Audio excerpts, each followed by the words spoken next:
굿모닝 인포맥스 생방송으로 함께하고 계십니다. 시장 얘기로 이어가 보겠습니다. 오늘은 특별히 또 방산에 대한 이야기를 집중적으로 해보고자 합니다. 유진투자증권 리서치센터 양승윤 연구원 함께합니다. 안녕하세요. 안녕하십니까. 네, 방산, 방위산업 이게 섹터별로 참 특징이 있는데 세상이 불안할 때 오히려 호재를 받고 올라가는 섹터가 있잖아요. 대표적으로 방산 아니겠습니까? 특히 K방산 좀 호재를 많이 받았습니다. 시총도 많이 증가했죠. 어느 네. 정도입니까? 일단은 지금 개별 기업으로 보자고 하면은 네. 이제 하나에어로스페이스를 대표적으로 이야기를 드릴 수 있을 텐데요. 가장 시총이 크니까 지금 시가총액 기준으로는 이미 30조 원을 넘어가고 있는 상황입니다. 제가 작년 연말 정도에 이제 3분기 실적 발표하면서 네. 이제 보고서를 내면서 이제 썼던 제목 타이틀이 20조를 향해서라는 제목을 달았었었는데 불과 몇 달 전이네요. 네, 불과 몇 달 네. 전만 해도 20조가 안 됐다라는 이야기인데 네. 지금은 이미 30조 원을 넘어서 가고 있는 상황이기 때문에 작년 연말에 여러 가지 정치적 어려움들과 그리고 이제 트럼프 당선 이후 종전에 대한 네. 우려들 때문에 방산이 크게 조정을 받았지만 이제는 그때가 기억이 안 날 정도로 크게 좀 상승을 하고 있는 상황이라고 보실 수가 있을 것 같습니다. 네. 뭐 여러 가지 호재가 있잖아요. 대표적으로 몇 가지 좀 짚어주시면 많이들 아시겠지만 네. 방산에 지금 가득 이렇게 담겨 있는 호재 뭐가 있습니까? 일단은 호재이면서도 안타까운 것들이 그렇죠. 있지만은 네. 지금 이제 러시아 우크라이나 전쟁이 유럽에서 계속 지속이 되고 있는 상황이고 뭐 중동에서도 이스라엘 하마스 휴전은 하긴 했지만 아직까지 좀 불안한 상황들이 지속이 되면서 긴장감들이 유지가 되고 있습니다. 그래서 과거 이제 저희가 트럼프가 되면은 이제 종전이 이루어질 것이다. 그렇죠. 네, 그에 따라서 무기 수요가 줄게 될 것이다 우려들이 있었지만은 오히려 그와 반대로 가는 모습들이 계속 나오고 있고요. 지정학적으로 불안하고 특히 유럽에서는 이제 트럼프의 또 가장 강력하게 추진하고 있는 정책이 자주 국방일 겁니다. 네. 결국은 이제 미국은 이제 중국과의 그런 견제 속에서 유럽이라든지 중동 쪽에서의 관여들을 축소를 시킬 거고 자생할 수 있는 구조들을 만들기 위해서 이제 자주 국방을 추진하게끔 유도를 하고 있는 상황이라고 보고 있고 이에 따라서 지금 나토에서 국방비 증액에 대한 논의가 또 한창 진행이 되고 있습니다. 기존의 GDP 대비해서 국방비를 한 2% 정도 사용을 하도록 목표를 네. 정해놨던 것들을 아마 올해 중반 이후에는 3%까지 좀 끌어올리는 목표를 좀 제시를 할 걸로 생각을 하고 있고 궁극적으로는 몇 프로? 궁극적으로는 지금 트럼프가 네. 트럼프 5%까지. 대통령이 5%까지 네. 끌어올려라라고 요구를 하고 있는 그럼 거의 상황이고 2배. 그렇죠. 네. 근데 이게 1%포인트, 뭐 3%포인트 네. 올라간다고 하는 게 뭐 수십억, 수천억 원의 레벨이 아니라 거의 수천조 원에 달하는 레벨이고 저희가 추정을 해봤을 때 만약 2030년까지 네. 3%까지 끌어올린다라고 하면은 대략 한 1,400조 원 정도까지 그 증액이 이루어지게 된다 국방비 예산이 이 말은즉슨 엄청난 무기 수요가 또 확보가 된다라고 저희는 생각을 할 수가 있으니까 일단 업황에 대한 불안감들이 다소 해소가 되었다라고 생각을 하고 있고요. 그리고 또 한국이 이제 저희가 2022년부터 폴란드한테 여러 가지 K9, 뭐 천무 등등 다양한 이제 수주를 해왔는데 그 이후에 또 이제 수주가 과연 이어질까라는 불안감들이 있었지만은 불안해하지 않아도 된다라는 것들이 계속 나오고 있습니다. 연말부터 뭐 아직 확정적으로 나오진 않았지만 하나에어로스페이스의 인도 K9, 뭐 베트남 K9 그리고 또 저희가 수주가 나왔던 한국항공우주의 이라크 수리온 등등등 그리고 기타 뭐 북유럽 천무, 뭐 중동 천궁 또는 뭐 엘셈 아시아 태평양 지역에서의 다양한 무기 체계들 저희가 예상치 못했던 무기 수요들까지 같이 좀 들썩거리고 있는 상황이어서 업황도 좋고 실제로 우리나라 기업들이 수혜를 받고 있고 거기에 무엇보다도 뭐 4분기 실적에서도 확인이 되었지만은 호실적 흐름들이 지속이 되고 있으니까 뭐 실적도 편안하고 미래 성장에 대한 기대감들이 충분하니 이것들은 좀 계속 좀 중장기적으로 볼 수 있는 그런 섹터가 아닌가 이렇게 좀 기대감이 형성되고 있다고 생각을 하고 있습니다.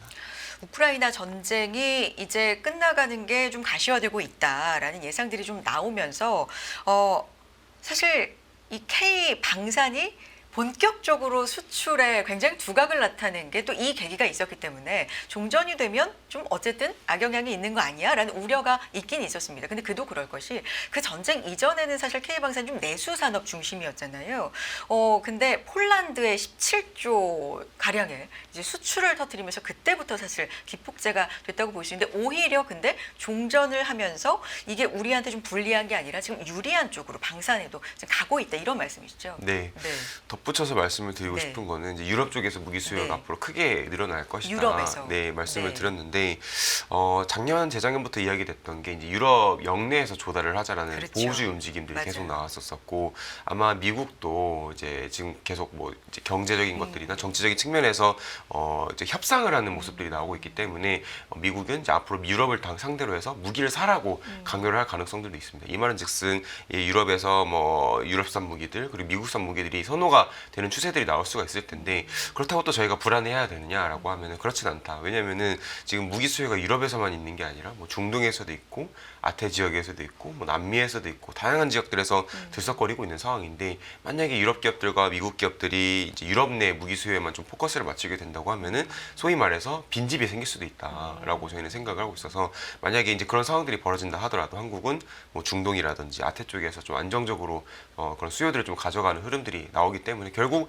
우리나라들도 이제 수혜로 보는 게 맞지 않겠느냐 이렇게 생각을 하고 있습니다. 그 말씀해주신 유럽의 견제 이 부분에 대해서는 우리가 방산 쪽에 있어서는 계속해서 좀 주시해봐야 될 상황인데 실제로 EU가 지금 20%가 영내 무기 구입 비중인데 이거를 35년까지 65% 목표로 지금 잡은 상황이죠. 움직임도 지금 나오고 있는 것 같아요. 뭐 스웨덴 입찰 공고 없이 독일의 레오파르트 전차를 도입하기도 했고, 뭐 프랑스, 독일 차세대 전차. 이 공동 개발이 나서고 이런 움직임은 있는데 이게 사실 개발이라는 게 그리고 이렇게 이 영내 서로 자체적인 생산을 늘리는 게 빠른 시간 안에 가능한 겁니까? 그게 불가능하기 때문에 그래서? 한국이 계속 경쟁력을 가져갈 수밖에 없다라고 생각을 하고 있고요. 이 방위 산업의 그런 산업 구조, 밸류체인, 공급망들을 보게 되면은 항공기 공급망이랑 비슷합니다. 결국 항공기도 보잉, 에어버스라고 하는 회사들이 여러 부품사들로부터 부품을 조달을 해서 하나의 제품으로 만드는 거고 방산의 뭐 탱크도 그렇고 전투기도 그렇고 뭐 로키드 마틴이라든지 한국의 하나 에어로스페이스 같은 주요 체계 종합 기업들이 다양한 부품사들로부터 부품을 받아서 제가 제조를 하게 되는데 저희가 과거 냉전 이후에 무기 수요가 꺾이면서 밑에 있는 부품사들이 다 많이 망했거나 없어졌거나 했기 때문에 그 부품사들부터 살려서 이제 결국 맨 위에 체계 종합 그렇죠. 업체들의 캐파 생산 능력을 확보를 하는 데까지는 다소 시간이 오래 걸린다. 항공기도 2019년도, 2018년도 여러 가지 사고와 뭐 코로나 이후에도 저희가 이제 생산량이 줄어들면서 마찬가지로 공급망이 망가졌었던 영향들이 있는데 그 이후에 아직까지도 이 비행기 제조가 완벽하게 돌아오지 않고 있습니다. 여전히 보잉, 에어버스 과거 수준 이상의 신조기를 인도를 못하고 있는 상황이어서 아마 방산 쪽에서도 지금 저희가 당초에는 한 2년, 3년 정도 뒤에 좀 그래도 회복이 되지 않을까 네. 예상을 했는데 아직까지 회복은 잘 안 되고 있고 수년 더 걸릴 가능성들도 있다. 지금도 유럽 기업들이 뭐 레오파르트 전차라든지 그러니까요. 이런 것들 주문하는 거 보면은 주문한 시점으로부터 첫 인도 시기가 한 4년? 5년 정도 뒤에 잡혀 있는 걸로도 보여지고 있어서 저희는 뭐 수주 받으면 바로바로 그 해 1년 만에 납품을 하는데 이런 부분들이 경쟁력으로 좀 저희는 계속 나타날 거고 약간 이제 유럽의 그런 어려움들로 계속 작용하지 않을까 생각을 하고 있습니다. 뭐 바로바로라고 말씀해 주셨는데 K방산의 장점 중에 그게 엄청난 거죠. 빠르게 공급하고 네. 납기일 지키고 뭐 가성비 이런 얘기가 나오는데 이게 맞는 얘기입니까? 어떻게 이런 게 가능한 거예요? 일단은 한국은 또 이것도 안타까운 이야기지만은 이제 저희도 뭐 휴전 국가이고 네. 계속 북한과의 정치적인 그런 국제 정치적인 대치 관계 속에서 무기를 계속 만들 수밖에 없었고 생산할 수밖에 없었고 그런 양산 라인들이 유지가 되는 가운데 이제 저희는 이런 상황들이 벌어졌으니까 어떻게 보면은 준비된 자가 기회를 잡는다라는 말처럼 준비가 되어 있었기 때문에 이렇게 경쟁력으로 저희가 보여줄 수 있었던 게 아닌가 생각을 하고 있습니다. 혹시 뭐 빠르게 납기를 지키고 뭐 가성비도 괜찮고 이런 걸 좀 비교할 만한 대상으로 어느 정도나 빠른 거고 우리가 강점이 있는 거고 뭐 이런 거를 좀 보여주실 만한 예가 있을까요? 일단은 저희가 2022년 한 중반 정도에 네. 폴란드에서 주문을 받았는데 네. 사실 저희가 이거는 저희가 생산을 한 건 아니지만은 한국에 얼만큼 이 무기 판매에 대해서 진심인가 열정적인가를 보려면은 저희가 새로 만들어서 납품을 하는 경우도 있지만은 한국군이 쓰던 거를 또 이제 저희가 전환을 해서 그걸 먼저 보내주는 경우들이 있었어요. 그러니까 저희가 폴란드 2022년에 수주를 했으면은 그게 바로 그 해 말 23년 이렇게 또 저희가 나갔는데 사실상 이거 새로 만드는 게 불가능했거든요. 근데 그거를 우리나라 군에서 좀 빌려서 대체해서 보내줬던 그 정도의 노력들을 해줬기 때문에 어떻게 보면 1년도 안 되는 채에 공급을 해줬으니까 뭐 폴란드도 그렇고 좀 글로벌 국가들이 크게 좀 놀랐었던 기억들이 있다라고 저희는 생각을 하고 있습니다. 실제로 그런 강점을 바탕으로 해서 이제 수출이 실적이 계속해서 뭐 수주도 그렇고 계속해서 지금 나오고 있는 상황이고 역대 최대 실적의 기업들 뭐 수주 잔고는 계속 쌓이고 이런 호재만이 지금 나오고 있는 상황이고요. 유럽 얘기 다시 돌아가 보면 실제 이제 방위비 증액하는 감지 움직임이 좀 나타나고 있는데 덴마크에서도 한 10조 원을 추가 편성하기도 했고 덴마크 총리 말이 굉장히 좀 화제가 됐잖아요. 무기 빨리 사라. 사라 또 사라 뭐 이런 얘기를 하기도 했었는데 신속한 무기 구입 그러면 어쨌든 향후 몇 년간은 우리나라가 강점을 가질 것이다라는 게 논조인데 주가가 좀 많이 올라서 좀 선반영하는 측면이 있잖아요. 어떻게 봐야 될까요?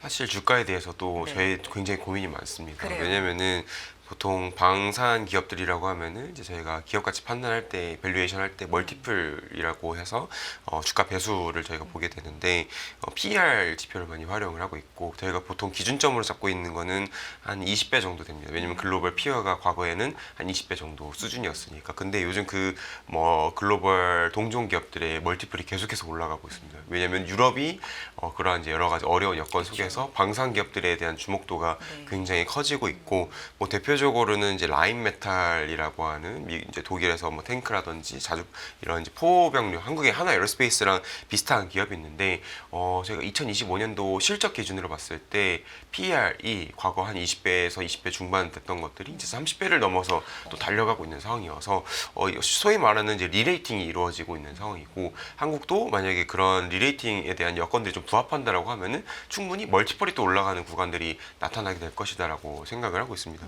근데 이제 결국 독일을 뭐 라인메탈이 리레이팅 되는 거는 앞서 설명드린 것처럼 무기 수요가 늘어나고 있고 앞으로도 성장에 대한 부분들이 확실하고 그리고 실적 성장에 대한 부분들도 편안하게 나타나고 있기 때문에 그런 거니까 한국도 크게 다르지는 않다. 저희도 실적 성장 편안한 상황이고 무기 수요에 대한 수혜는 물론 라인메탈 직수혜를 받는 라인메탈만큼은 아니겠지만은 저희도 거기에 준하는 수혜를 입을 거라고 생각을 하고 있기 때문에 계속해서 오히려 멀티플에 대한 상향 가능성들도 좀 열어놓고 봐야 되지 않을까 생각을 하고 있고요. 다만 그래서 이제 지금 뭐 비싸게 느껴진다 하더라도 이게 어떻게 보면 싼 구간일 수도 있다라고 생각을 합니다. 제가 아까 서두에서 이야기해드린 것처럼 작년 연말에 뭐 20조 원을 향해서라고 이야기를 드렸지만 이제는 30조 원을 넘어서 가고 있는 상황이기 때문에 좀 시장 상황이 빠르게 변화하고 있다라고 생각을 하고 있고요.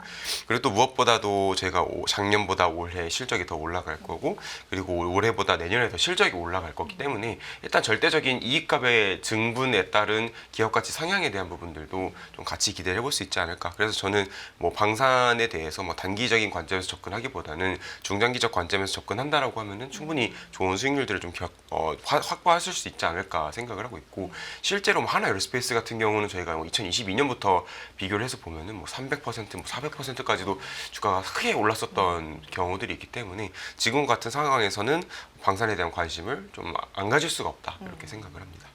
수주 피크아웃 가능성도 뭐 이 정도면 계속해서 어떤 섹터든지 간에 좀 나올 수 있는데 이 부분에 대해서는 피크아웃 가능성도 네. 사실 작년부터 계속 나왔었었는데 오히려 지금 저희가 생각지도 못했던 파이프라인들이 들썩들썩 거리는 것 같아요. 뭐 이제 여러 언론 보도들이라든지 아니면은 이제 방위사업청이라든지 이제 이런 쪽에서 나오는 이야기들 저희가 체크를 해보면은 원래 북유럽에 대한 이야기라든지 뭐 새로운 이제 어떻게 보면 저희가 그동안 계속 동유럽 쪽에서만 판매를 했었었는데 뭐 새로운 지역들이 계속 언급이 되기 시작을 했던 점 그리고 아이템들도 과거에는 뭐 자주포 탱크 이 두 개밖에 없었다고 하면 이제는 뭐 천무라고 하는 다량장 로켓 시스템이라든지 뭐 장갑차라든지 아니면 기타 뭐 유도탄류라든지 다양한 아이템들로 또 확산이 되고 있는 상황이어서 뭐 여전히 그 수주 흐름은 굉장히 좋은 상황이 아닌가 보고 있고 작년에 한국 이제 정부에서 집계를 한 우리나라 해외 무기 수주액이 90억 불 정도 됐었습니다. 저희가 2022년, 2023년에는 뭐 200억 불, 150억 불도 했었으니까 어떻게 보면 좀 부진했었던 네네. 측면들이 있는데 올해 잠정적으로 뭐 공시된 것들은 아니지만은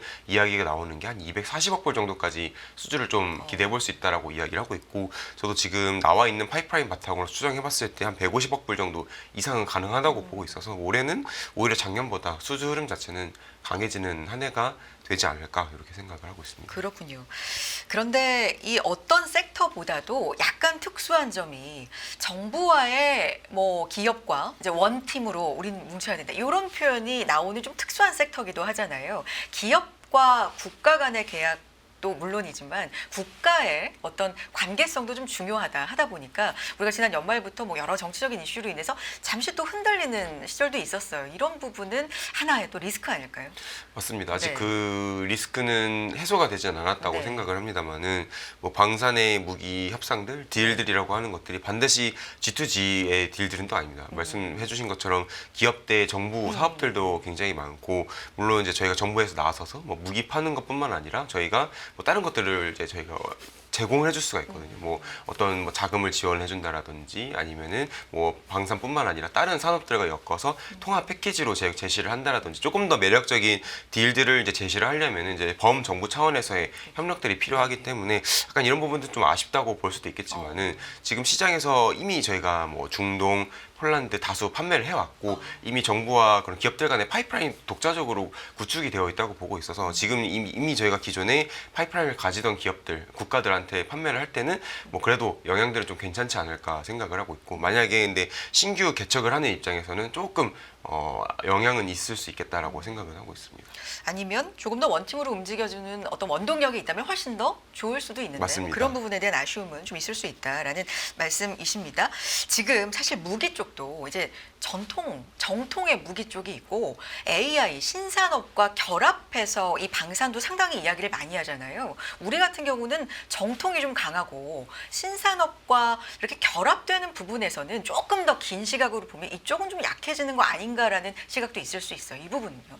이게 사실 근데 그런 뷰들이 있습니다. 왜냐면 요즘 글로벌리 봤을 때 미국의 팔란티어라든지 이런 AI나 방산 그렇죠. 테크 관련된 이제 기업들 관심들이 높아져서 그럼 우리나라에 팔란티어 같은 기업이 있냐라고 하면은 그런 기업들은 보이지가 않으니까 조금 이제 실망감들이 존재하는 것도 사실이지만은 글로벌 트렌드가 무기 산업에서 그렇다고 하면 한국도 그걸 당연히 할 수밖에 없습니다. 이미 하고 있고 한국에서도 뭐 무인기라든지 아니면 이제 AI를 활용한 전투 체계라든지 전투 시스템에 대한 것들을 뭐 각각 뭐 한국항공우주, 뭐 하나시스템 이런 주요 기업들에서 다 개발을 하고 있는 상황들이어서 지금 저희가 해외에 팔리고 있고 국내에서 자주 눈에 띄고 쓰이는 것들이 뭐 자주포 이런 전통 무기 체계이니까 그렇게 저희가 생각을 하는 거지 장기적으로 저희가 개발을 또 마치고 우리나라 군들에서 활용을 하고 이것들이 또 K9 자주포 그런 수출 스토리들처럼 해외로 나아간다라고 하면은 저희는 좀 지속 경쟁력들을 확보할 수 있는 그림들이지 않을까 생각을 하고 있고 물론 다소 지금 저희가 어떻다 이야기가 드리기는 좀 시기상조인 부분들도 있지만은 우리가 안 하고 있는 건 아니다.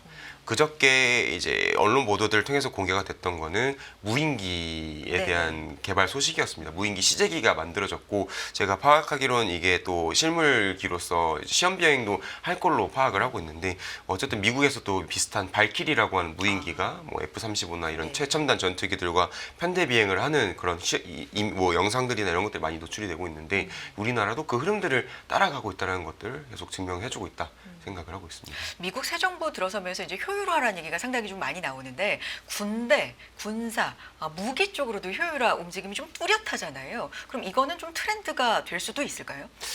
트렌드가 될 수도 있는데 지금 네. 아직 저희가 정확하게 미국 쪽에서 어떤 의도를 가지고 뭐 군축을 하자 아니면 군비를 줄여야 된다, 뭐 효율화를 해야 된다, 좀 아직 판단하기 좀 이르다고 보고 있습니다. 이게 과연 미국이 이제 무기를 좀 덜 사고 뭔가 다른 쪽으로 효율화를 하기 위해서 그런 이야기들을 하는 것인지 아니면은 유럽이나 뭐 중동 뭐 다른 지역에서의 관여들을 축소시키고 아태 쪽으로 집중하는 과정에서 당연히 이제 예산 소모가 여러 지역들을 커버를 하는 것보다 한 곳에 집중하는 게 효율적이니까 뭐 그런 의미에서 이야기를 하는지 조금 이제 예의주시를 해야겠지만은 저는 후자 쪽에 좀 가깝다라고 보고 있어서 뭐 무기 수요를 꺾거나 뭐 무기를 덜 사거나 이런 흐름들은 아니지 않을까 생각은 하고 있습니다. 꼭 사람이 있어야만 되는 게 아니라 이제 무인으로 할 수 있는 새로운 쪽으로 조금 더 관심을 기울이자라는 쪽일 수도 있잖아요. 그렇습니다. 네네. 뭐 근데 아직 그게 완벽하지는 않습니다. 결국은 명확하진 중장기적으로 않다. 네. 가야 될 방향이고 이제 제가 로봇 산업도 커버를 하지만은 맞아요. 요번 뭐 네. 이제 휴머노이드에 대한 기대감들도 굉장히 크지만 이게 당장 상용화되기는 아직 멀었고 무인기도 그렇고 또 군 전장에서 활용되는 로봇들도 그렇고 계속 테스트와 이런 검증 과정들을 거쳐가야 되기 때문에 이게 급진적인 교체가 이루어지진 않을 거다. 점진적으로 교체가 이루어지면서 우리나라도 충분히 좀 대응할 수 있는 그런 가능성들이 있지 않을까 생각을 합니다. 오늘 방산산업 전반에 대한 얘기를 좀 들어봤고 사실 앞에서 한화 에어로스페이스 대표적으로 좀 말씀을 해주셨으니까 방산에서 3대 기업 뭐 종목이라고 말씀드릴까요? 한화 에어로스페이스, 그다음에 LIG 넥스원, 뭐 현대 로템까지 중요한 것들 좀 짚어주실까요? 일단 LIG 넥스원도 매출 3조 돌파로 역대 최대입니다. 계속해서 방산 기업에서는 이런 뉴스들이 지금 계속 나오고 있어요. 맞습니다. 네. 일단은 LIG 넥스원도 매출액이 굉장히 잘 나왔습니다만은 그렇죠. 사실 저희가 넥스원에 대해서 기대를 하는 거는 지금 3조 원의 레벨에 기대하는 것들이 아닙니다. 아, 이걸로는. 예, 이미 수주 잔고가 20조 원이 넘어가고 있는 네. 상황이고 하니까 하나 에어스페이스가 한 30조 원 정도 되거든요. 그러니까 넥스원도 거의 준하는 수주 잔고를 가지고 있고, 근데 다만 지금 매출 사이즈로 보면 하나 에어스페이스가 지상 방산 부문에서 한 7조 원에서 한 8조 원 정도 수준을 하고 있으니까 이만한즉슨 넥스원도 언젠가는 그 수준에 도달하게 될 것이다라는 것들이고, 그럼 그 시기가 언제냐라고 하면은 2026년 하반기부터 2027년 사이에 저희 본격적으로 실적 컨텐츠 점프가 이루어질 거기 때문에 그 시기를 계속 저희는 예의주시를 해야 된다. 왜냐면은 저희가 뭐 2022년, 2023년 그리고 작년까지 천궁 수주들을 계속 해왔었습니다. 그렇죠. 중동 쪽에서 뭐 UAE, 사우디, 이라크 등등등 이제 수주를 했었었고, 이 유도탄에 대한 사업들은 좀 초반에 개발에 대한 비중들이 크기 때문에 좀 양산까지 전환되기가 좀 시간이 오래 걸리는데 올해부터 이제 양산이 좀 들어가고 있는 걸로 파악을 하고 있고, 그 물량들이 좀 늘어나는 것들이 뭐 내년, 내후년이 될 것이기 때문에